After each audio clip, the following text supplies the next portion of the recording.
Back in 2009, my friend Mike let me borrow his copy of Shadow of the Colossus. I had been looking for something new to jump into after I completed Oblivion, and I was honestly a little bit skeptical at first about going back to the PlayStation 2, as my 360 was still relatively new to me, and after that graphical jump up, I really wasn't sure that I wanted to take the step back.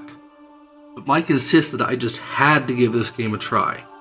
He swore that it was something unique and different while also epic in scale. So despite my trepidation, I took it home and I gave it a go. I popped the disc in after I reconnected my old PS2 and I was blown away by just how good the game looked, despite having to use an old worn out RF adapter that left the screen looking more than just a little bit grainy. Now the controls were pretty archaic and it took me some time to get used to, but eventually I did manage to fumble my way up a cliff towards the first Colossus and I was hooked.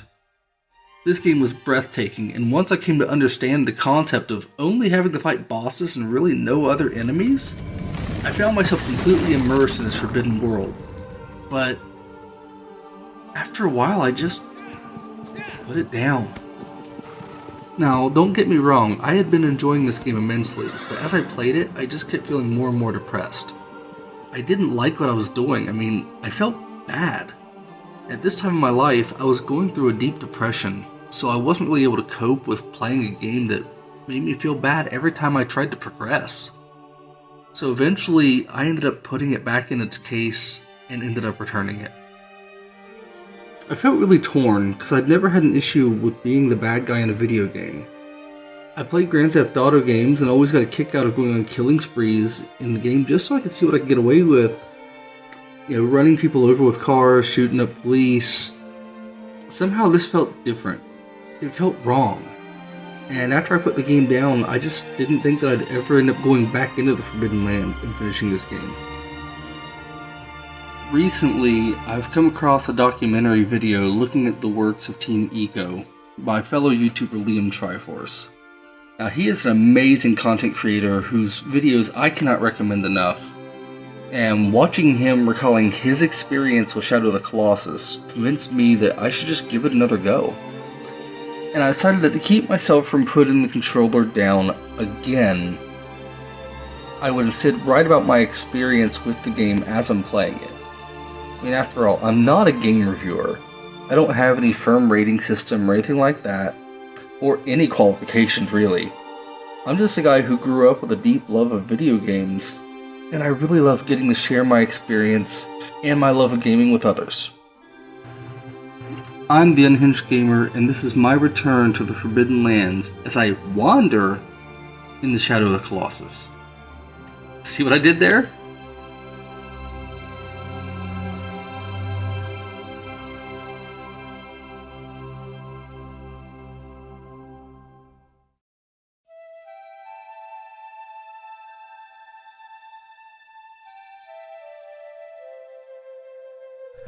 To be completely transparent, I put this video out in its original state as my first video of what I've grown into doing now. And I'm still proud of what I produced, but I've added a lot more to the way that I cover things these days, so I wanted to give it another go. I considered a ground up redo of the video, but it's not time for that, not yet. This was me telling my story of my first time really playing through the game as I experienced it. I'd love to spend more time with Wander, but for now, it'll have to wait. It's time to jump into the development before we get back into the journey. Shadow of the Colossus was developed by Team Eco, who had previously put out the acclaimed game of the same name in 2001. They had created a masterpiece with Eco that gained a ton of praise and established them as a truly special development team. Eco was a game based around the concept of a friendship. As a boy, Eco tries to help a girl named Yorda escape a massive castle. The two work hand in hand to solve puzzles and make their way through a very powerful journey. The game received 3 Game Developers' Choice Awards in 2002 for excellence in level design, excellence in visual arts, and game innovation spotlight. The expectations were high when they went to work on their next big title, as Eco had already gone on to become a very influential game in the industry. The follow-up was going to be something amazing yet different. The team had a special story to tell and something unique to present to the world. A game that would go on to be considered one of the greatest video games of all time. The director, Fumito Ueda, returned from Eco with his team and started to work on a game that he cited as a Zelda-like game, with a focus on the bosses, treating them as their own dungeons and the boss encounters wrapped up into one package. They wanted to do something unique and absolutely nailed it. Team Eco created a massive open world to explore, and there aren't enemies scattered all over the map to face. There aren't random challenges around every corner. This world is empty, aside from the colossi that you have to face. This took basic gameplay philosophy and turned it on its head. The world is barren, yet absolutely stunning. You could say that there's not much to do, but the world's emptiness is important to its setting. The character, Wander, is alone. The beautiful landscape contrasting the world's cold solitude creates a totally unique atmosphere. The team wanted to tell a moving story using minimalistic storytelling in a way that didn't hit you over the head like so many modern games. There's no waypoints, just a means to track your target that you have to access on your own. The rest is up to you to find. The feeling of exploration here is incredible because you aren't just going to a dot pre-noted somewhere on a map. Shadow of the Colossus released in 2005 and gained much more recognition and exposure than Eco had, building off the reputation of Eco and launching Team Eco to an iconic status with their unique approach to game design. The scores were all incredible across the board for reviews. It picked up several awards including Best Character Design, Best Game Design, and Game of the Year among others from the 2006 Game Developers' Choice Awards, just to name a few. The game is extremely influential in the industry, and as I previously mentioned, it's considered one of the greatest games of all time. In 2018, Shadow of the Colossus was given a full remake by Bluepoint Games, and I have to say that they absolutely nailed it. They did a faithful remake that brought this classic to a modern audience and showed us how incredible the game can look on modern hardware. The remake proved to live up to the original with positive review scores across the board and showed that the game still held up well against today's gaming giants. And with that out of the way, it's time to dive into Shadow of the Colossus. Now, to be clear, I am going to be playing through the 2018 remake, not the original, as I don't have a functional PS2 right now thanks to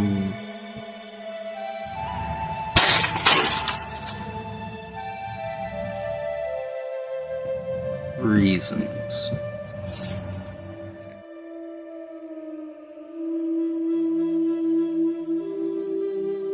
So we start the game with a fairly lengthy and absolutely stunning opening video showing the main character Wander as he makes his way into the Forbidden Lands. The reason he's gone to this place where no human should ever go is to try to resurrect a girl named Mono. We don't know anything about their connection, but it's clear that she's important to Wander. Now, they're traveling into this land on the back of a horse named Agro, who will become the player's only source of companionship, and you end up building a very strong bond with throughout the game. Wander takes Mono to an ancient abandoned temple where he hears the voice of a spirit named Dorman, who legends say has the power to revive the dead. Dorman agrees to revive Mono, but only after Wander destroys the colossi that are spread throughout the Forbidden Lands. And with the arrangement made, you take control. Now, the controls still felt strange to me when I started playing, but I had to remind myself that despite this being a remake, this game was designed years back, and games just didn't have the uniformity that they do today. And despite that, the controls do become second nature with time. So you head out of the temple and get your first real look at this mysterious new world that you've wandered into. I got you! No! It's all just an act. Stop! Stop! He's already dead. Okay, sorry. Anyways, your sword will direct you in the right direction, and off Wonder goes to find the first beast. In order to get there, you have to make your way up a small cliff facing, meaning you have to leave aggro down below. This bit of climbing helps you get to understand the basic mechanics that you'll need to master in order to get through this journey. Now, once you manage to get to the top of the cliffs, you're greeted by the first Colossus, which I believe is the one from the game's cover. No, not that one. There we go. Much better. See? Sometimes I get things right. Today, there's tons of games where you face massive enemies. It seems there's always a new release with a big, huge baddie to show off. From world serpents to turtles the size of mountains. The Colossi from this game may not be as grand as these massive, more contemporary bosses, but none of those games present their big bads quite like Shadow of the Colossus. The focus here is not on dramatic, sweeping action set pieces. The area he's in is unremarkable, but seeing him moving, the ground shaking under his feet, it just adds to the weight of what you're about to do. He doesn't even really seem to be aware of your presence, or at least he doesn't care. Just having a leisurely stroll through the forest, that is, until you start climbing him. But once you grab on, he'll try to shake you off, treating you more like an unwanted pest than an actual foe. I mean, this guy doesn't even appear to want to fight. He just wants you to go away. One thing that becomes clear from this first battle is this is more of a puzzle platformer than an action game. Figuring out how to best scale the Colossus while managing your timing and stamina for the climb is an exhilarating experience. And once you get to the weak spots, it's just a matter of hanging on and stabbing it until the Colossus is brought down.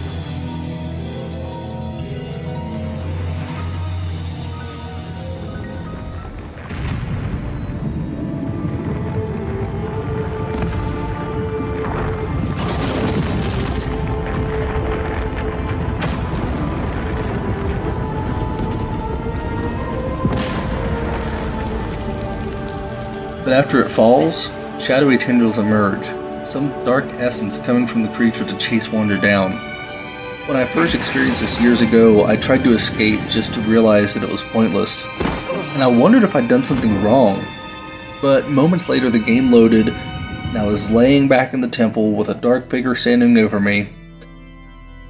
The statue that represented the Colossus shattered, and I completed the gameplay loop for the first time.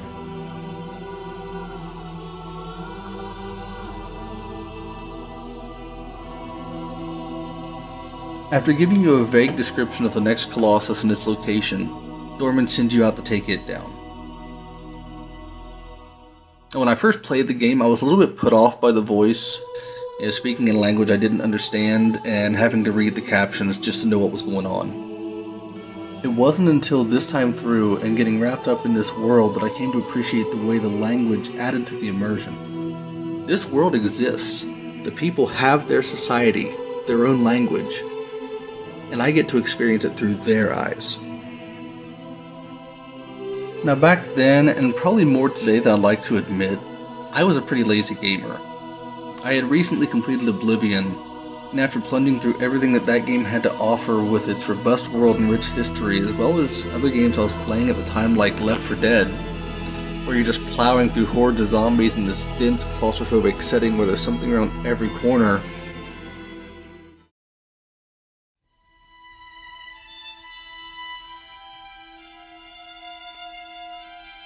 this just felt different. As I set off an adventure for Shadow of the Colossus, the world just felt empty. I felt off-put and a little bit creepy just traveling around the land like I was doing something I really wasn't supposed to do. and I'm in this place that I have no business being, which, I know happens to be exactly what the premise of the game is, so, Team Eco really accomplished their goal there. As Wander made his way across the bridge, I couldn't help but think about just how massive this world already felt, and how lonely. Now, after you make your way down the cliff facing to the beach below, your next target appears, breaking through the stone and emerging to challenge you. This Colossus is a quadruped beast that stomps around with no weak spots immediately in sight, and more importantly, nowhere to grab on to climb it. So after circling around the creature, eventually the weak spots will become visible. It's the bottom of its feet. Now this is where you get your first real experience using the bow. Now, thankfully, this guy moves slow, and when it does open up for a shot, it gives you plenty of time to take aim and hone your skills. And usually after a few shots to the bottom of its feet, it'll drop and give you a chance to start your climb. It's at this point that rush from scaling a giant monster comes back from the first battle, and it's just a matter of hanging on when it shakes before you finally take it down.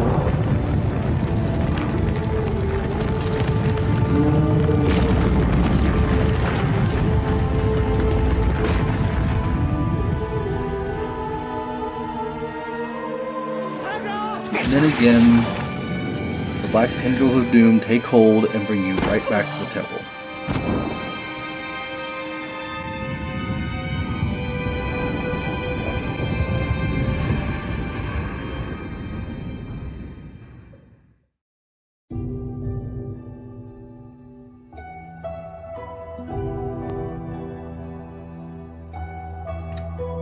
Even though by this time you've taken down two very different beasts, I feel like this third one is where the game really starts to hit its stride. The third Colossus is on a large platform over a lake, and he's resting until you show up.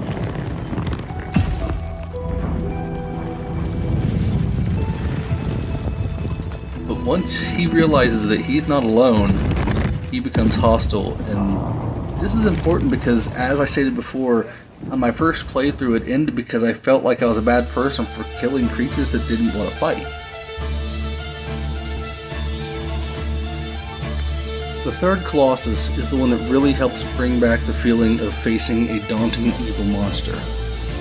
This guy's ready to crush you, and at least this pulls away from that feeling of guilt from the first two that really didn't seem too hostile. Now, there's nothing you can do at the beginning of this fight except run away and hope that he just doesn't smash you, until you manage to figure out that that circular platform is the key. Once you trick him into swinging his sword club thing at the circle, the shockwave will break a part of his armor so that you can finally get into this fight.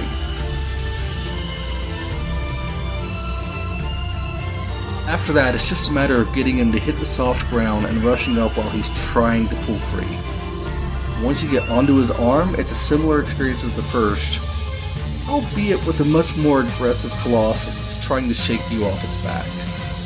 But eventually, the same thing happens, he'll fall, and you'll be whisked away by your evil demonic tendril friends back to the temple.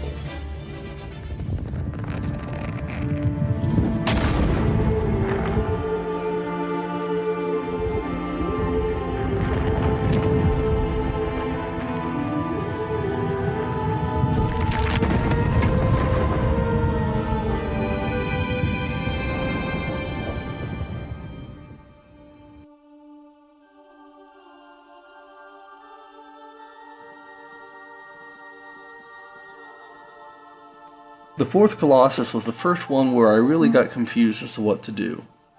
You make your way to a clearing with a man-made cave structure that you'll use to hide from the creature, and it got me thinking, this is supposed to be a forbidden land. My mind began to drift as I wondered exactly what happened here. What's the story of this forbidden place? Clearly people dwelled here before, so something big must have happened. All we really know is that you're not supposed to be here, and this structure is a small remnant of a bygone time. Now, once you move past it, you get to this giraffe or horse-like Colossus, and it'll chase you back to that cave structure to try to figure out where you've gone. this thing looks more curious than angry. Like it just wants to know what the hell it just saw.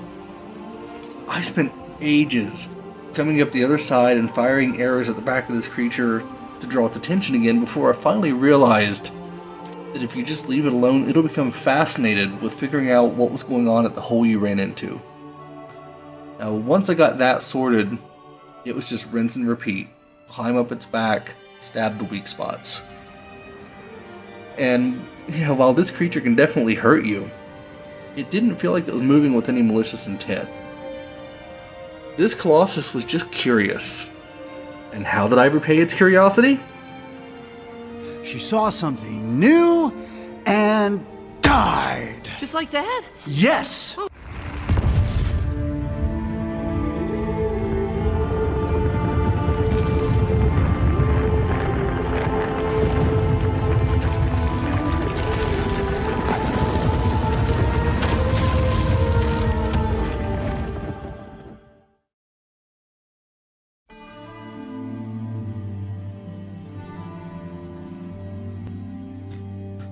Alright, so now we're 4 down, a dozen more to go, and there's just so much death. On my first playthrough years ago, I felt bad about this last one. Now I was already feeling pretty rotten about what I was doing. Now here we are, doing this again, and I'm starting to get those same feelings again. The battles are incredible. Once they wrap up, you're left with this emptiness. Thankfully, the next challenge picks things up in a big way.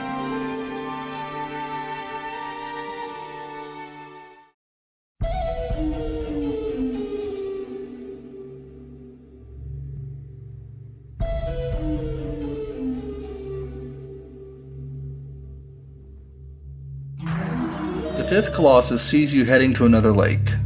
A doorman tells you that this creature soars through the sky, and when I got there, I was absolutely not disappointed.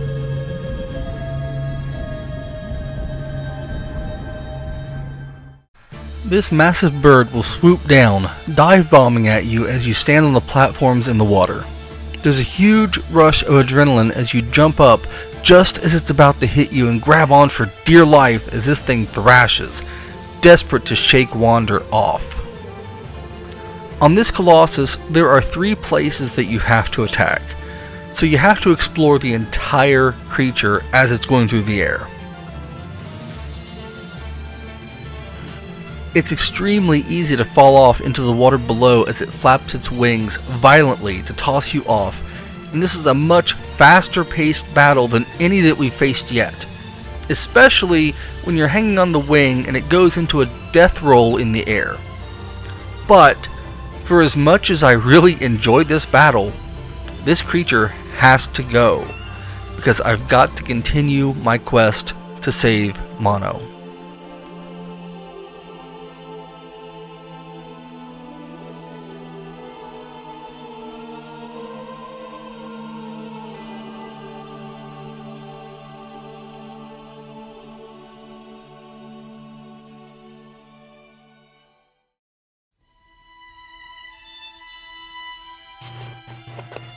The 6th Colossus looks really cool, but the journey to finding him was so frustrating. I got lost and ended up running around for what felt like forever. And after all the struggle to get to him, when the entrance to face him finally showed up, it felt underwhelming to me. And I was not excited about it at all. And I ended up just kind of wandering across the entrance and was kind of shocked when the cutscene started. I mean, it felt really anticlimactic and was kind of a letdown, but thankfully, this guy shows up in dramatic fashion and is searching for the one responsible for disturbing him.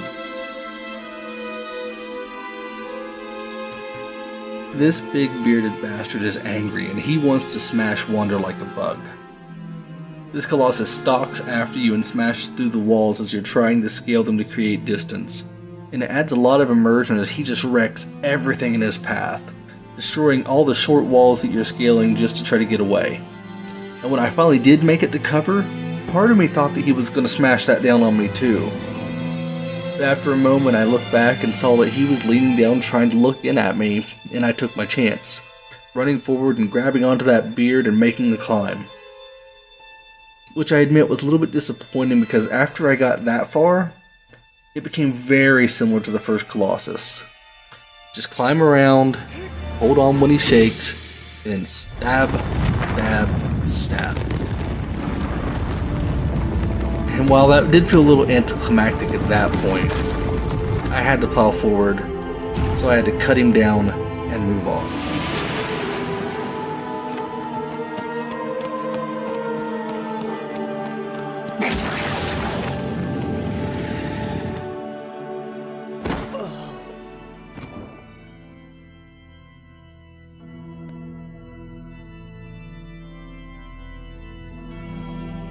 At this point, I realized I was still not even halfway through, and I really considered putting this game back down. But I am very stubborn, and I was determined to keep going. Luckily, this next Colossus picked things back up for me.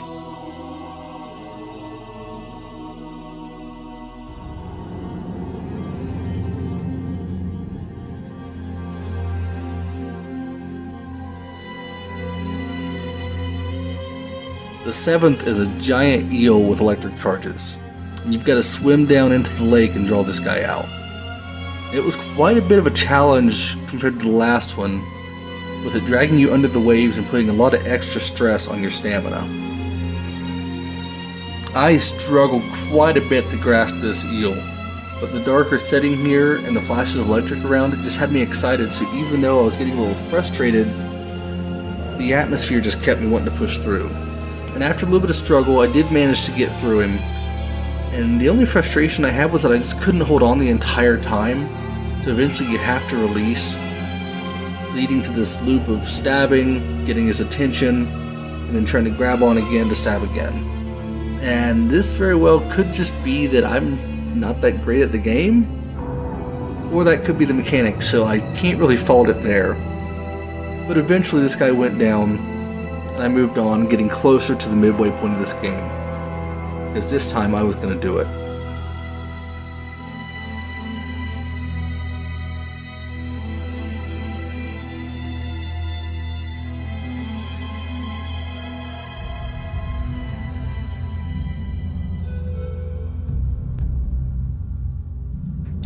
The battle against the 8th Colossus leads Wander into this sort of abandoned Colosseum, which again led me to imagine just what this place had to have been like before it was abandoned. And once you get inside, you're shown the creature. It's a giant reptile, and it seems peaceful to start, but as soon as this thing's made aware of your presence, it springs into action, shooting noxious gas at you. Now this stuff is honestly more frustrating than dangerous, as it can make it hard to see and take aim at the weak spots. Once you eventually manage to get a few hits, this Colossus will fall back down to the arena floor on its back, and it gives you a short time to rush down and try to get an attack on it. And of course, I chose the most direct route and just dropped down over the edge. The thing is, there's not much time here, and it made me a little sad that there weren't more moments in this fight where climbing up and scaling the beast were part of what you were doing, and instead you just forced to retreat back up the building to lure it up to take more shots. This one's the first that felt really gamey to me. Like, the creature felt more of a mechanic than anything that was living on its own, whereas the other ones felt like they belonged here, and this one just made me want to get through it rather than actually enjoying the fight.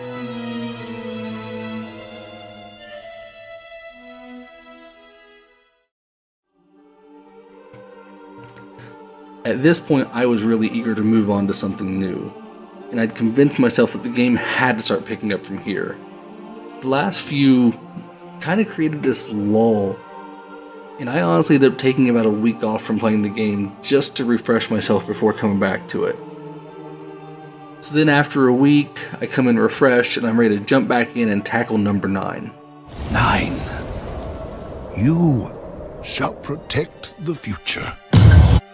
No, not that number 9, but that one is great, so I don't know, maybe go watch that after you finish this video, even though they have nothing in common. You know, or better yet, you can go back and watch some of my old stuff. No, you absolutely cannot do this. You cannot do that. If you want to, I guess. I've got to admit, if I hadn't taken a break between 8 and 9, I may have wanted to put the controller down here. This guy was massive, and the long-range attacks he had absolutely sucked to get hit by. But once I managed to finally lure him out into the open, I thought that would be where it would pick up, but instead I ended up spending forever just trying to figure out what to do. I could finally get this Colossus to climb over the geysers, but even when it lifted him up, I was still looking for a weak spot, and at first I couldn't find them. Now, even after I managed to find the weak spots, which are these little areas sort of near the bottom of his feet, more towards, like, I guess an angle, if it would have one, then there was the problem of getting it into a position steadily to have it lifted up by the geysers. Now, there may have been other ways to get to him, but I couldn't find any other point of attack. Now, once I finally managed to get this thing up in the air and toppled over, I climbed up its disturbingly fuzzy belly and was still looking for a weak spot. Eventually, I managed to figure out how to get up onto its back just as it was getting up, and from here it finally started to feel like some of the earlier bosses that I actually enjoyed taking on. And from there, it was just a matter of getting up to the head, stabbing it a bunch, and then letting the black spaghetti monster pull me back to the temple for another go.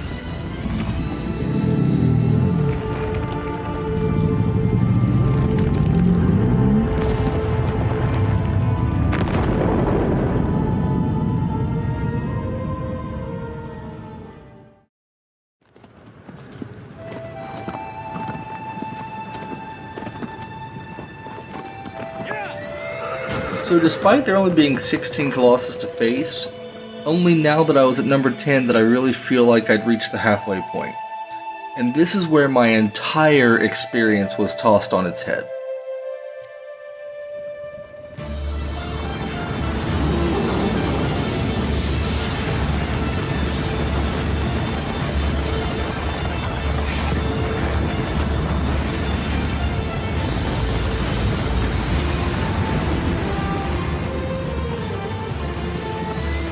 Now, this speedy and aggressive sand serpent was the first boss to actually give me a hard time, even killing me. Unfortunately, shortly after I defeated this one, I ended up going back to look over the footage that I had so far, just to find that all the footage from this battle as well as the 5th was gone. So I would have to do them over.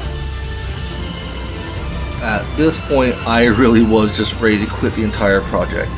Despite enjoying the game, but frustration was building. And I was going to just call this quits when I realized that I could go back and face each one again by simply kneeling next to the fallen creatures. So I wound up venturing back all the way out to number 10, took a knee, and got back into the fight. And I'm really glad that I did.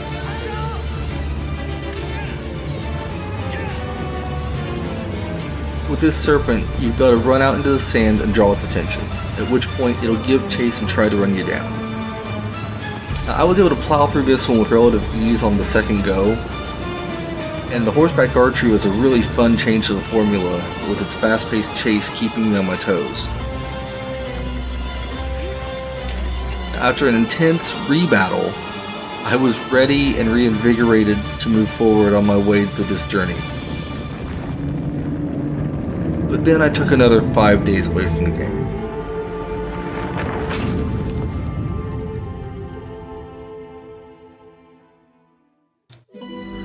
It wasn't that I didn't enjoy what was going on in the game, but this thing is a complete different experience than anything else I'd ever played before. The emptiness of a world that somehow still feels real, combined with the adrenaline rush of the bosses, which I still feel more like are puzzles than opponents at times.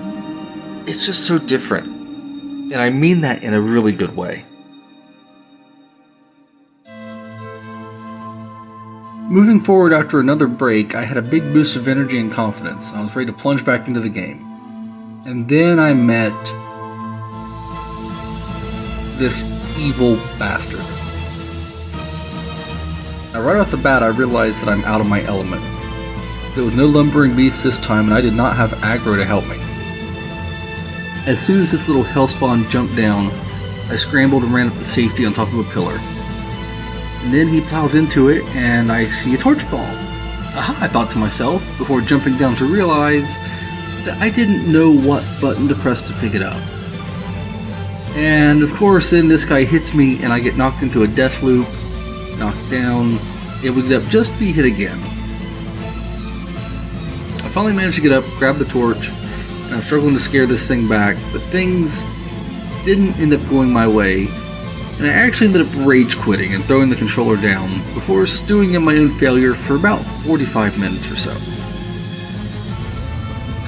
Yeah, not my finest moment. Anyways, after I got over myself, I went back and tried again. Calmer, I was able to get on this guy's back, struggling to hold on as he thrashed around violently, barely giving me any opening to actually strike him. Of course, eventually I did get the victory, but I was not happy with this experience at all. I hated this battle. It just didn't feel fair to me. But anyways, I was done with it, and I wouldn't have to face him again, so I could move on and never have to fight something like this again in this game.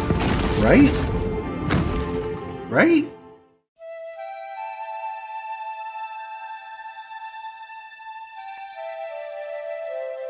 Now this next one, number 12, was a battle that I've been looking forward to. I had seen some gameplay on this one from Jacksepticeye, and watching him smacking around the stones on this guy's head to steer it around, that just looked like a lot of fun. There you go. Now the trek out to face him was one I really enjoyed a lot too, and the setting on a sunny lake as opposed to the darker and hazy waterfront battles I'd been in previously was a really nice change. This guy was massive and challenging and a lot of fun. It was cool to finally be able to bonk these teeth or stones on his head and just watch this thing fumble around the direction you send it. He also really hits about as hard as the truck with his energy blasts, but they're not really too hard to avoid. I really wish I could say more about this, but again, this isn't a walkthrough. I don't want to spoil the battle for you beyond, what I've already told you and what you're seeing on the screen, despite the fact that, this is obviously full of spoilers. But if for some reason you're watching this video and you haven't played the game already, Stop it. Get some help.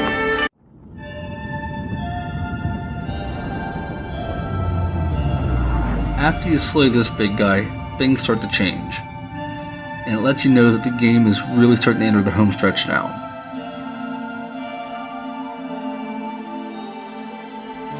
There's a cutscene showing what looks like monks making their way towards the Forbidden Lands. After paying closer attention and actually looking it up, I realized that the leader, Eamon, was coming to try to stop Wander. See?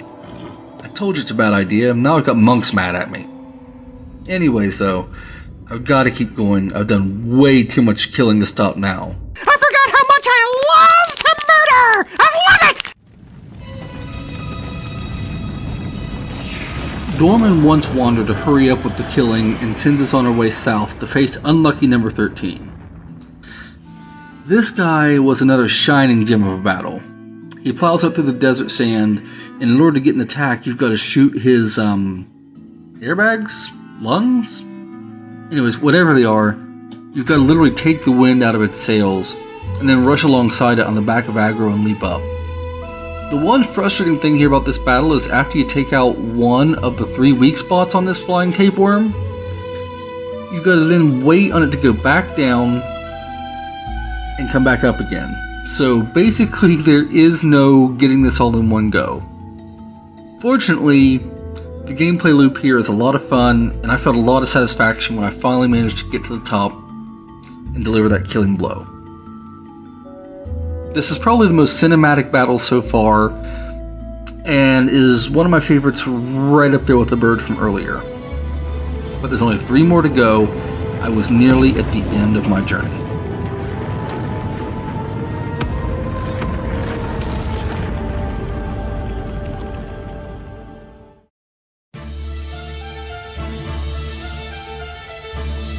Now, I'm finally in the home stretch. I headed into this next one pretty excited, making my way through the temple grounds before no.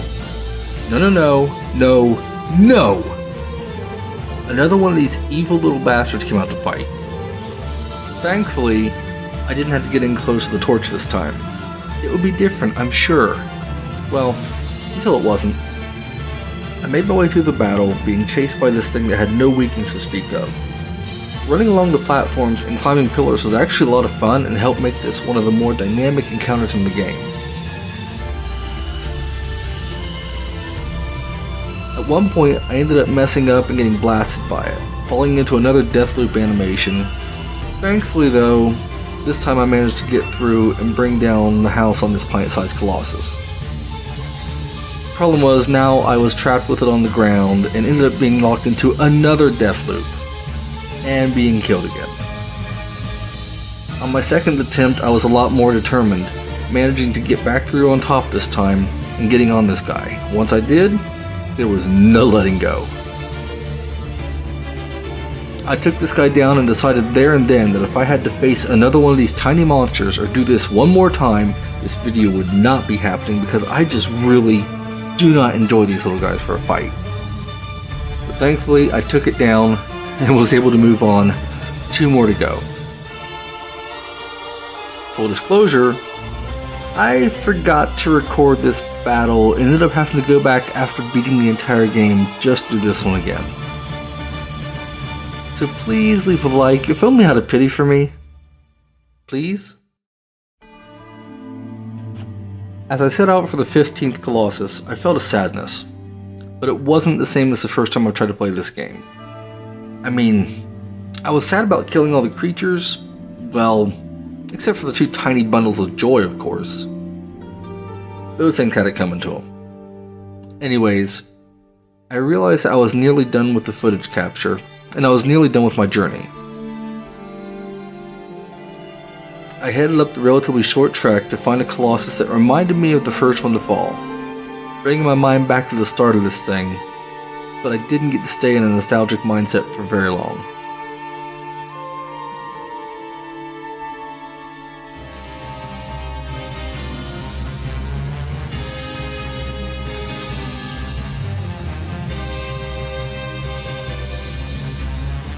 Big number 15 comes out of the very depths of hell. Or at least he climbs up over the edge of a cliff to come after you. Anyways, he is ready to wreck your world. I managed to get him to stomp on a stone slab and help me up to a higher level, but it took a lot of time to come to terms with his size. I mean, this guy is massive.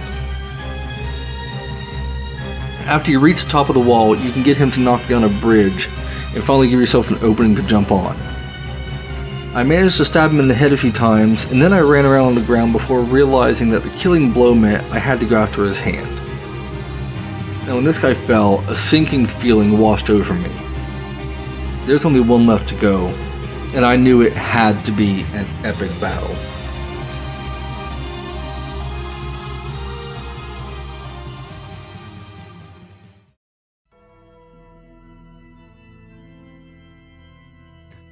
This is a good time to bring up the world, as I've been mostly focusing on the battles themselves.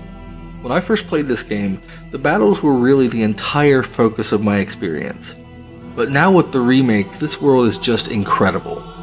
It has a cinematic quality that puts me to mind of some of the sweeping shots from Lord of the Rings over the countryside. This thing draws you in, the details are insane, and it was around here that I realized I had lost footage again. Thanks to a sticky record button on my controller.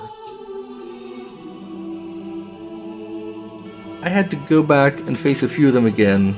Not those 2, this time. Again, you are watching this video after all. The ability to go back and replay each battle is amazing. Now when I went back and mopped up the last few, I noticed that the sky had some small pillars of light seeming to meld into darkness above each fallen colossi. Maybe that's what tipped off Eamon. Either way, the confrontation was close, and there was only one more to go.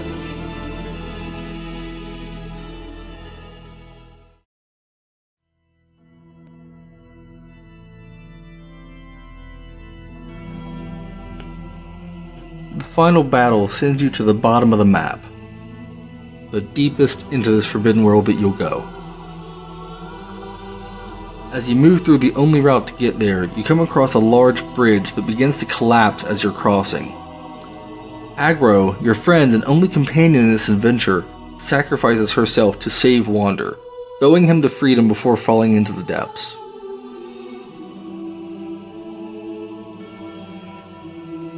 When I first saw this, I felt sick. I felt empty. Agro was my friend, my only ally in this empty land that neither of us were even supposed to be in. I felt the weight of that loss, but I had to press on. I was too close. And now, I wasn't just doing this for myself. I wasn't doing this just for Mono. I would do this for Agro.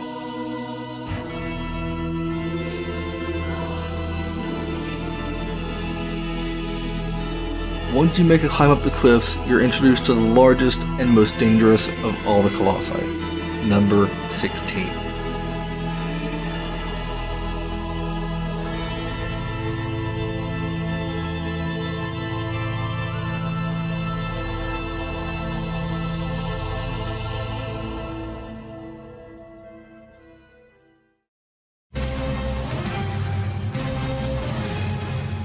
The final Colossus is immense, looking more like part of the mountain than a creature on it, and it does not want to be a gracious host.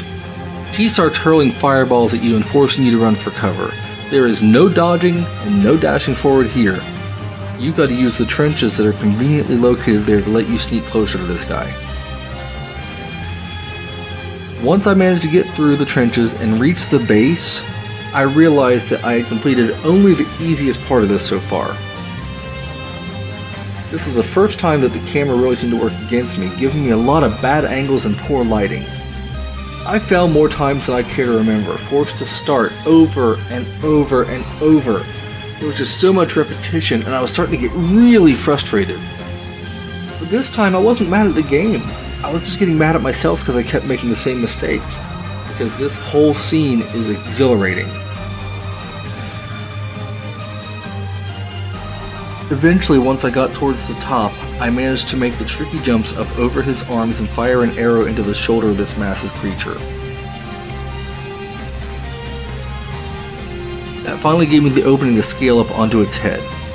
I hung on for dear life as it thrashed around and desperately tried to shake me off. My adrenaline was pumping as I struggled to take stab after stab. But after what felt like an eternity, I finally managed to land the final blow. I did it. I took down all 16 Colossus, and now it was the time to claim my prize. It was my victory, but it was to be short-lived.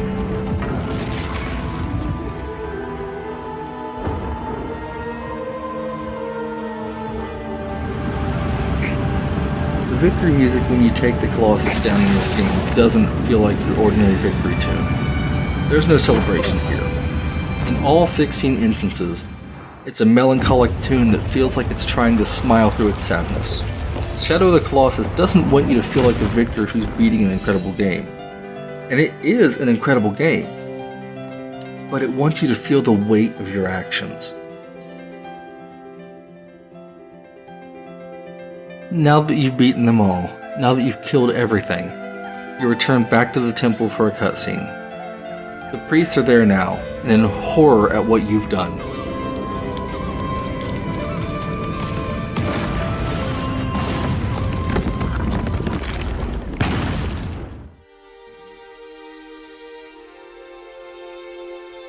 As they are checking on Mono's body, Wander reappears, and he's different. His eyes lack humanity, his skin pale, everything about him seems broken. This is the body of Wander, but if he's there, it's only barely. They set out to put Wander out of his misery, shooting him with an arrow before finishing him off with a sword. I felt gutted watching this play out, but I somehow understood why they were doing this. I had just killed 16 creatures that had done nothing to warrant their deaths. I entered a forbidden land that none of us were supposed to enter. I was not supposed to be here, and I made a deal with Dorman to bring Mono back at any cost. And my cost was heavy. Now, as they set out to assess the true damage, Dorman revealed himself, having inhabited the body of Wander.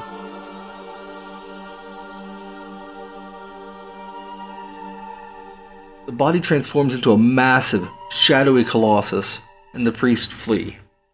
As they run off, you get control, and you can try your best to stop them. It feels incredible to finally have the power that you've been facing through this entire game, but you also have the same drawbacks.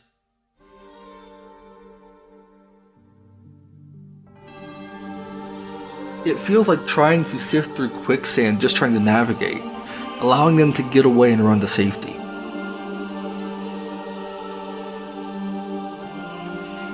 When they reach the top of the stairs, Eamon tosses the sword that you've carried throughout this entire adventure into the pool of water, and a massive eruption of light starts to draw you in.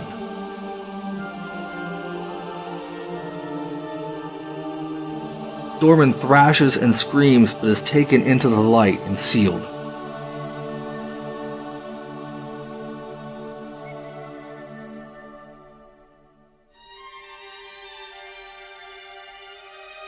Now Wander's finally back in control, but the sealing is not complete. Fight as you want, there's no resisting this. It has to happen. Eventually, no matter what you do, you are drawn in and it seals shut.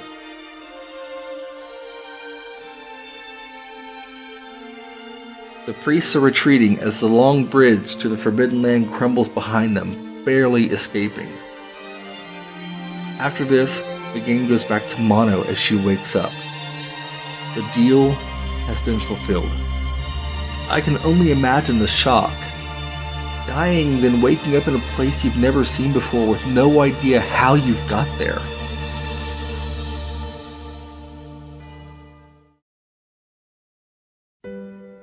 Miraculously, Agro returns, having somehow survived the fall. This brought a sense of peace to me. Wander had perished, but both Mono and Agro were alive, so maybe it was worth it. But then, Mono finds a baby with horns. Now, I've never played Eco, yet, but I know enough about it to assume that there is a connection between the two games, and that this is that connection. Wander may have died, but it appears that somehow his spirit has lived on.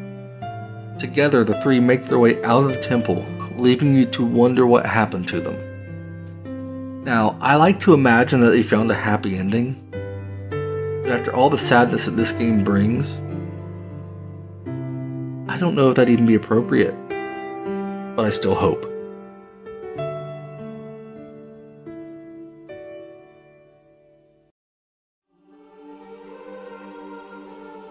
Thank you so much for sticking with this through the end. I had a lot of ups and some pretty depressing downs on this journey, but I've got to admit that Shadow of the Colossus is a fantastic game. I thoroughly enjoyed it. It's emotional, the world is breathtaking, and the battles are some of the best I've encountered in any video game. This game was fitting for my first video back, as this is my second try at this whole YouTube thing, and I really love making videos, so I hope that I get to see this through the same way that I did Shadow of the Colossus. Now, if you haven't done so already, please leave a comment and let me know what you think of the video, what I can do better, what you did like, what you didn't like. Please do leave a like if you do, and if you're new here, I am planning to do more of this, so why not subscribe and see what comes next. Thanks again, I love you, and I look forward to taking more adventures like this with you soon.